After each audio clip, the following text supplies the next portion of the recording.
A live look at Jurassic Park this hour outside Scotiabank Arena. It is 82-70, hundreds gathering there to watch the Raptors take on Golden State for Game 4. Full house, as you can see here.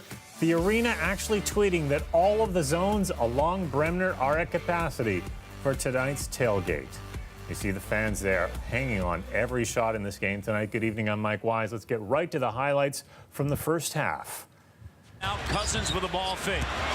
Spinning by, Gasol, the double comes. And it was a wild first few scoreless minutes of this game. Neither side managing a basket as both sides constantly turned over the ball. Steph Curry bringing that to an end with the first basket of the game. A lead the Warriors would hang on to throughout the first half. Kawhi Leonard, the leading scorer for Toronto, with this three-pointer here. He was actually held scoreless in the second quarter. The Raptors facing a tough Golden State defense, shutting down many players. Marc Gasol not scoring until late in the second, getting another point there.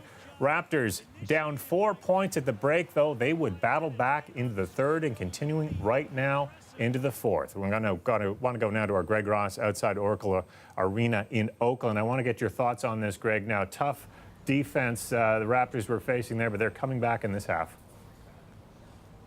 Absolutely. The Raptors, Mike, tightening up that defense in the second half. Let's face it, this was not a great start for the Raptors in this game, and they allowed the crowd to get in it early. They were loud. This is an arena that can be a hostile environment for visiting teams, and they were on their feet for most of that first half. But the good news is for the Raptors, they did something that all good road teams need to do. They kept it close. They didn't allow this game to get out of hand. And as you just mentioned, they managed to pull to within 4 before the end of the half. And then they came out in the second half and tightened up that defense, as we talked about. And suddenly they just took over. And we talked about Kawhi Leonard.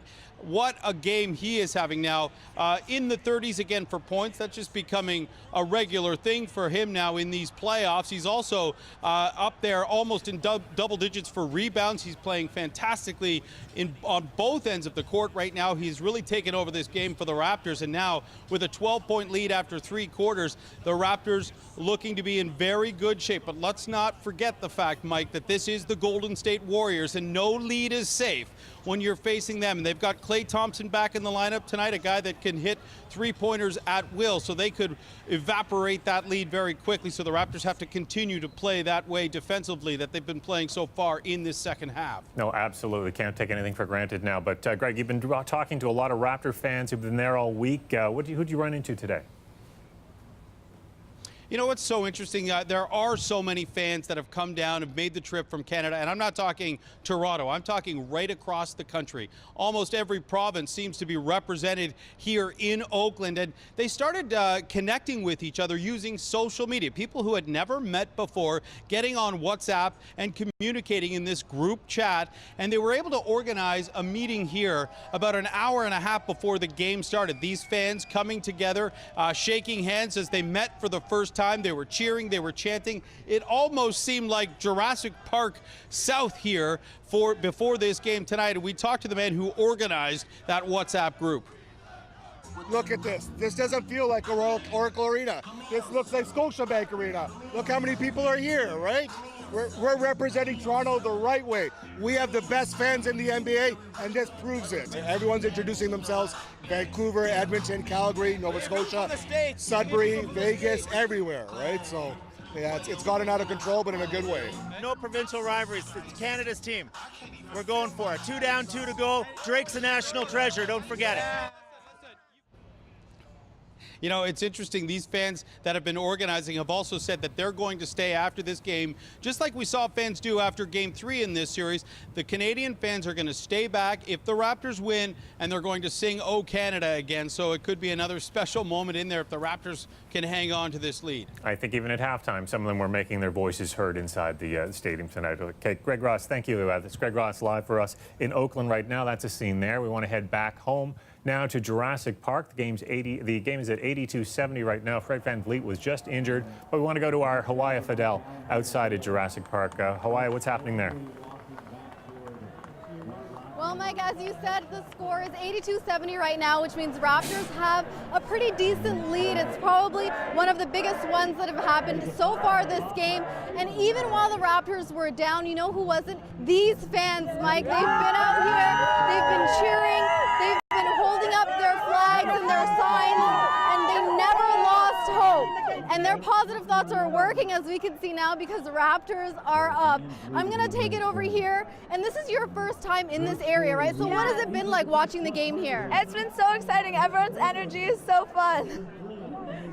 Yeah, honestly, everyone has such a great vibe, and everyone's energy has been amazing, even when we were down a little bit, but Raps are coming back. Yeah, that's right. Everybody was excited we were down, and you are all Raptored out. You have a towel on your head, and you have a sign here right now. So how are you feeling so far about this game? I am feeling very amped up because I knew, like, if you believe in the team, you know they'll win.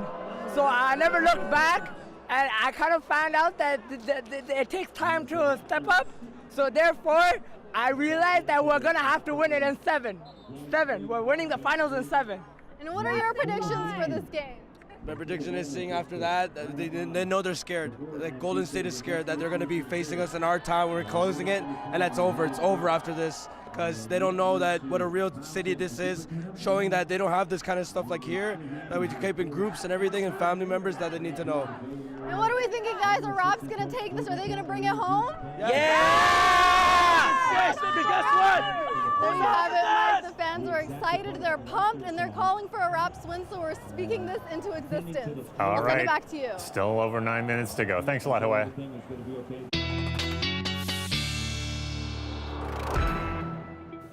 There's not many guarantees, but I think this weekend's weather's forecast, Colette, you can pretty much put a nice guarantee on it. Yeah, this one is looking really good for us. There'll be a system that's going to bring rain. You always know there is one, but it's going to hold off. It looks pretty good for us. And the reason being, well, with our weather pattern, high pressure that is building in. So as I like to explain always when I talk about high pressure, it's more stable air, it's sinking, it's not rising and then causing precipitation. No. We are just looking at quiet conditions. Now, through the overnight period, no cloud cover, so the temperatures fall off close to seasonal values. Tomorrow morning, though, we have sunshine through the day, and Saturday night into Sunday still looks good. It's Sunday when late Sunday, the next system will start to poke its nose in. And I'm going to show you that a little later in the show. It shouldn't have an impact on our weekend, though. Overnight tonight, the temperature, 12 degrees. Tomorrow afternoon, sunshine, a little cooler than today, I'll just point out, because of the winds coming in from the east, 20 to 30 kilometers an hour, but still a really nice day, Mike. Looking fantastic. Thanks, Colette. You're welcome. Today marks 1 year since Doug Ford's election as the Premier of Ontario, his Progressive Conservative Party sweeping to power, fueled in part by his populist appeal. He very much wants to keep up that everyman appeal, even if there are questions about how well it's been working for him lately. Flanked by his cabinet, Premier Ford rattled off a long list of his achievements for reporters today. We promised to put more money in people's pockets, and we delivered. And I listened to what you had to say. I got into politics to help people and families. The language very similar to his election victory speech 1 year ago. This victory belongs to the people, and tonight the people of Ontario have spoken. Ford campaigned on that For the People mantra, even holding a second swearing-in ceremony outside for his public to see. I am thrilled. I am included. Here we are, the people. So we participate.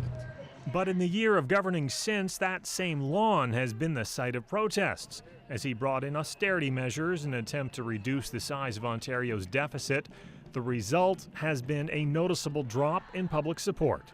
Most of the polls we've seen have the PCs down to somewhere between 30 and 35% support, so they have lost some of the support they had in the last election. In some of the polls, they're trailing behind either the Liberals or the New Democrats. CBC polling expert Eric Grenier says it's not unusual for first-term premiers to see a drop in support, but he says a year ago, Ford's approval ratings weren't that high to begin with.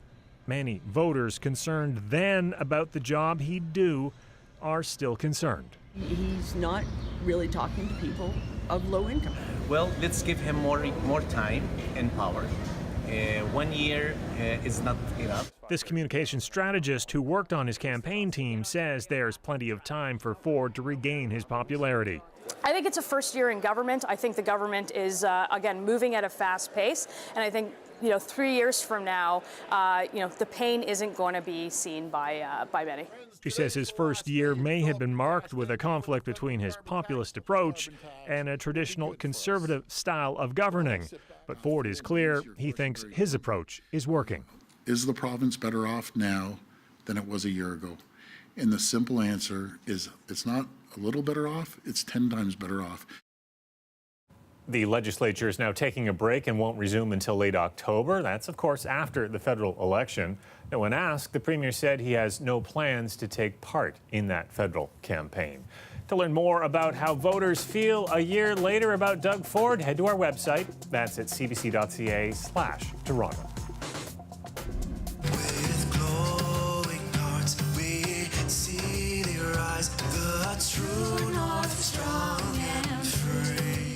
Walk Off the Earth doing their version of the national anthem in Oakland tonight. Using some kind of their multi-purpose 4-person instrument, as you can see. Certainly a unique rendition. Here's some more Walk Off the Earth. We'll be right back.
Welcome back. If it was a beautiful day to be out in the park, which is where the mayor was to launch a free summer-long program that brings art to a park near you.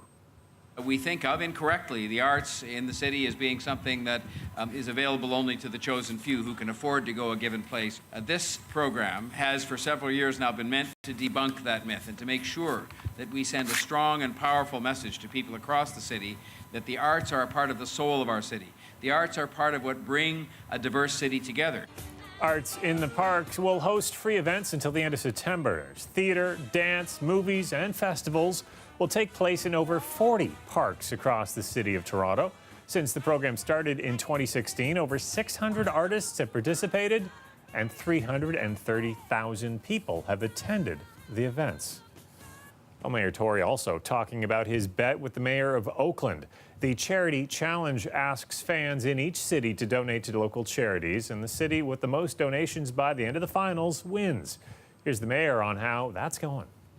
Part of our bet that I'm most happy about, which is that we've encouraged the fans in the city to support the Sick Children's Hospital, and we're going to sort of see who can contribute more of the fan base to a local charity of the mayor's choice. I will say we're doing very well. We've had well in excess of $20,000 contributed by fans so far, with time to go yet. They have been keeping their information very close to the vest, and I'm not sure what that all means. I think it's got to mean they're losing. Well, the City of Toronto is resorting to a pretty extraordinary measure to shut down unsanctioned pot dispensaries. They've been able to keep their doors open thanks to a legal loophole, but now they're finding it hard to open those doors thanks to some huge blocks of concrete. Alice Chasson explains. We took a more significant enforcement action with respect to ensuring compliance with our barring of entry order. Translation? City bylaw officers aren't playing around anymore with these illegal dispensaries. If steel doors aren't enough to keep them from operating, maybe 18,000 pounds of cement will do the trick. This has proven to be a bit more of a substantial tactic. These cement blocks appeared in front of this dispensary near Yonge and Bloor about 2 weeks ago. It hasn't been able to reopen. Neither has this one on Dundas West.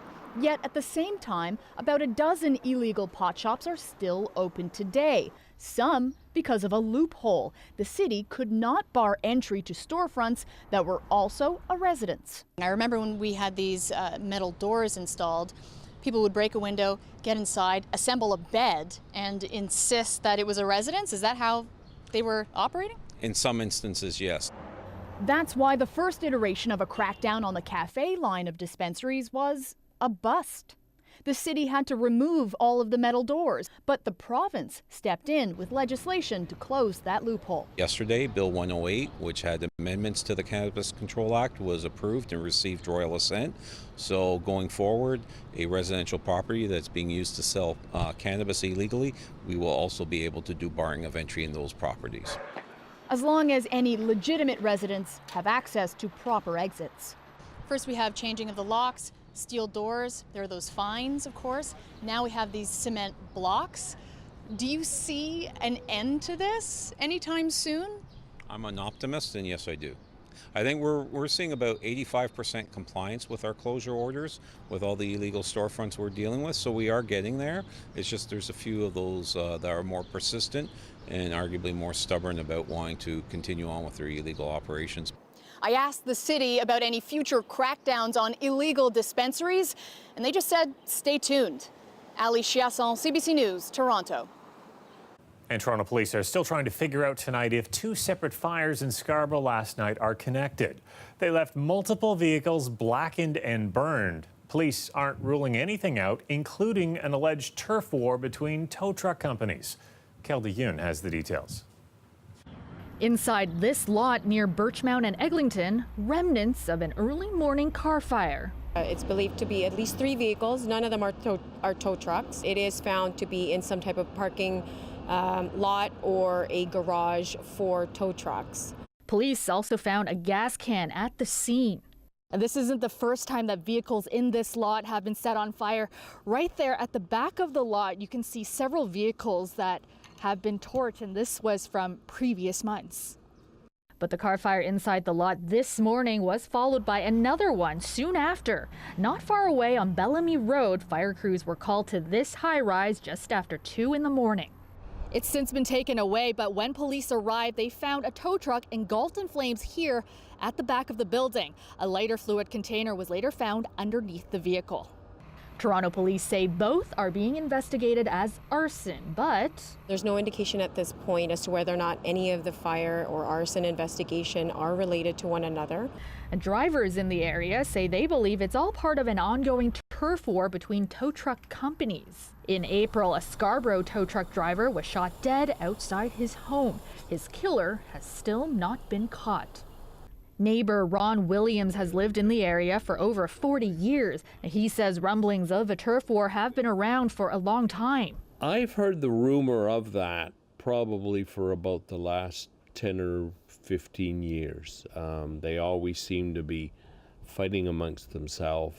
In the old days, something like this had, say, happened 30 years ago. We would be out on the street having group meetings and trying to figure out exactly what happened, when and why and where type thing, but there hasn't been anything like that. Toronto police, however, would not speculate on any turf war, but say they are not ruling anything out. Kelda Yoon, CBC News, Toronto. A live look at our city tonight. Finally, spring is upon us. The warm, sunny weather we saw today expected to last all weekend. Call It is back after the break with your extended forecast. We'll also check back in with fans enjoying the weather outside Jurassic Park, where the game is 93-81 for Toronto. That's after the break.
The weather update is brought to you by Train Extreme Conditions Testing. It's hard to stop a train, really hard. Train, the most reliable heating and cooling brand.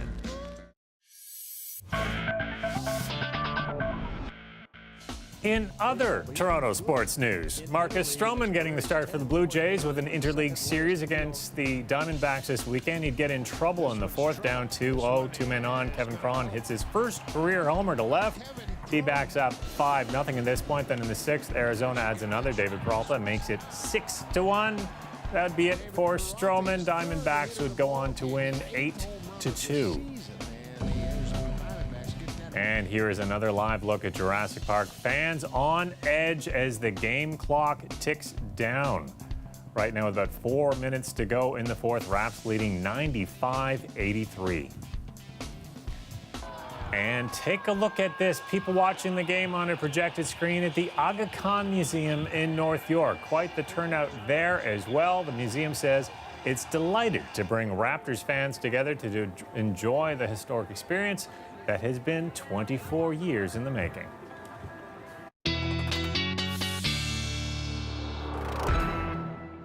Colette is back with her extended look at the forecast, and what a great weekend it's shaping up to be. Oh, it's awesome. You know, we're going to see a little bit of fluctuation in terms of the temperatures and how warm it is one day to the next, and also the humidity. But hey, today was a nice indicator of what we're going to be seeing. Just showing you the unofficial numbers. Average height this time of year, we'd round that up to 23 degrees. Today, look at this. Yeah, we'll round that one up to 26 degrees, and we will take it.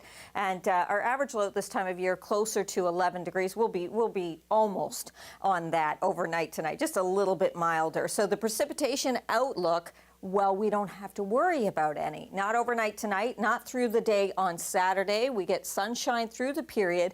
Clouds start to come in into Sunday. We'll see, this is Sunday morning, still looking really good. A little more cloud cover as we go towards the afternoon hours, and then by evening, we're going to see that thickening up. The other thing that will be happening is the dew points will be coming up a little bit. What that means, a little more moisture content in the air molecules. It's going to feel a little more humid into Sunday. So we have a bit of a humidex. You can add a few more degrees in terms of what the temperature is versus what it really is going to feel like. Some showers move into southwestern Ontario late Sunday, overnight Sunday into Monday. We could see out ahead of this next system a little bit of precipitation. It doesn't seem to get better organized really until about Monday, though. So nice to see that for our weekend. Overnight lows in southwestern Ontario right down to 13 degrees with clear skies. Tomorrow, a little bit cooler here, too, with those winds coming out of the east. That easterly wind will be shared tomorrow for the GTA. Overnight tonight, 11, 12, St. Catharines at 13 for the overnight low. And you see, just because so many of our communities then will be impacted with that wind coming off the lake because it's an easterly flow, the temperature's just a little bit cooler than tomorrow than what they were today. Sunday, though, it builds, so back up to mid-20s. Maybe even we might hit 26, feeling closer to 29. Late Sunday into Monday, and then by Monday afternoon, seeing a more organized system pushing through. That will bring the temperature down, so a little bit cooler for Monday afternoon, but it should clear out of here so that Tuesday and Wednesday, although there's a chance of seeing some precipitation, those temperatures come right back up towards seasonal, Mike. Just a great weekend ahead of us, though. Looking forward to it. Thanks a lot, Colette. You're welcome.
So take superstar Kawhi Leonard, add the star power of team ambassador and rapper Drake, and you have got a mashup that's impossible to resist for one sports media publisher. Yeah, I've been wishing and wishing and wishing and wishing and wishing for this. Yeah. Finally made the finals cause LeBron's in LA. Trying to pick just one team is a struggle for me. The team at House of Highlights rewrote the lyrics to Drake's hit song God's Plan, turning it into Kawhi's Plan. It even has a music video here, complete with lookalikes of Kawhi Leonard and Drake. There are already calls for Toronto Champagne Poppy to release an official version of this. If Drake does get on board, who knows, maybe Kawhi will as well. And I think I want you to point to which way we should walk. Well, I'm not going to do that. Just keep walking and see where you end up. Scary. Well, check out this very Instagrammable exhibit for Luminato. It's called House of Mirrors. It originated at festivals all over Australia and Asia. The goal is to get through a maze of mirrors, and well, it looks pretty confusing. We got a sneak peek of it today, but it opens to the public tomorrow. You can go check it out until June 23rd. That is certainly on my list. Also on my list, the score of the Raptors game right now, and it's 97-80, 9:48 left. Have a great weekend. It is going to be glorious. Good night.